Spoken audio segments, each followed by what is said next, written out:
ಕ್ರಾಂತಿ ಸೂರ್ಯ ತನ್ನ ಪತನವನ್ನು ಬದಲಿಸ್ತಾನೆ.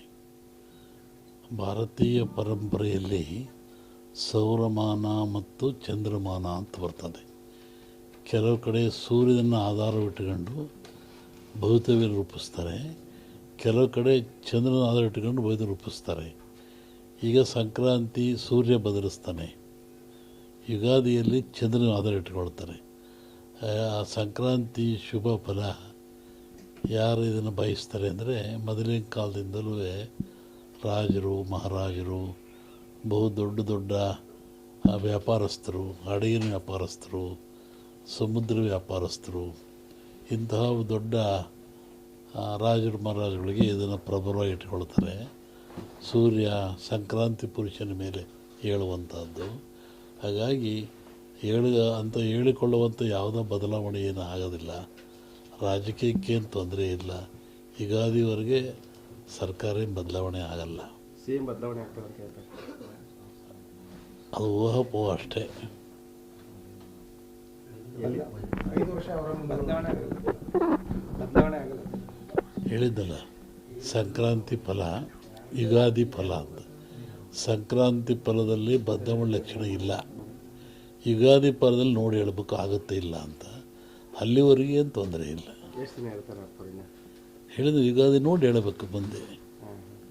ಈ ಸಂಕ್ರಾಂತಿ ಹೇಳ್ತಾ ಇದ್ದೆ ನಾನೀಗ.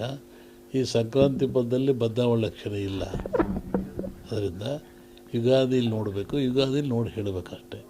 ಅವರಾಗೆ ಬಿಟ್ಟರು ಮಾತ್ರ ಸಾಧ್ಯ ಇದೆ. ಬದಲಾವಣೆ ಮಾಡೋಕ್ಕೆ ಯಾರ ಕೈಲೂ ಆಗಲ್ಲ.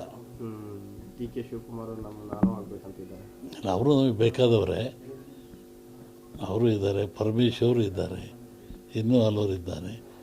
ದೈವ ಯೋಗ ಯಾರಿಗಿದೆ ಅವರಿಗೆ ಆಗ್ತದೆ. ಆದರೂ ಇವರು ಇಡಿಸೋದು ಕಷ್ಟ. ರಾಜ್ಯದಲ್ಲಿ ಅಪ್ಪರೆ ಭಾಳ ಗಲಭೆಗಳು ಅಂತಾವ, ಗಲಾಟೆ ಅಂತಾವ, ಅಂದರೆ ಕಾನೂನು ವ್ಯವಸ್ಥೆ ಸರಿ ಇಲ್ಲ. ಏನು ಸಂಖ್ಯೆ? ಇದು ಕಾಲದ ಮಹಿಮೆ. ಈ ಜನರು ಯಾವಾಗ ಧರ್ಮವನ್ನು ಮರೆತರೆ, ದೇವರನ್ನು ಮರೆತರೆ, ಸತ್ಯವನ್ನು ಮರೆತರೆ ಇವು ಆಗೋದೇ ಇವೆಲ್ಲ. ಹಾಗಾಗಿ ಮನುಷ್ಯ ದೇವರು, ಧರ್ಮ, ಸತ್ಯ, ನಂಬಿಕೆ, ಆಡುವ ಮಾತುಗಳು ಶುದ್ಧವಾಗಿದ್ದರೆ ಇವೆಲ್ಲ ಆಗಲ್ಲ. ಇವೆಲ್ಲ ಮನುಷ್ಯನಿಗೆ ಪರೀಕ್ಷೆಯ ಕಾಲಗಳು, ತಿದ್ದುಕೊಳ್ಳೋಕ್ಕೆ ಒಂದು ಅವಕಾಶಗಳು ಇವೆ. ಅಂತಾರಾಷ್ಟ್ರೀಯ ಮಟ್ಟದಲ್ಲೂ ಈಗ ಟ್ರಂಪ್ ಆಯಿತು, ಬೇರೆ ಬೇರೆ ಯುದ್ಧದ ವಾತಾವರಣ ಕಾರ್ಬೋಡ ಆಗಿದೆ.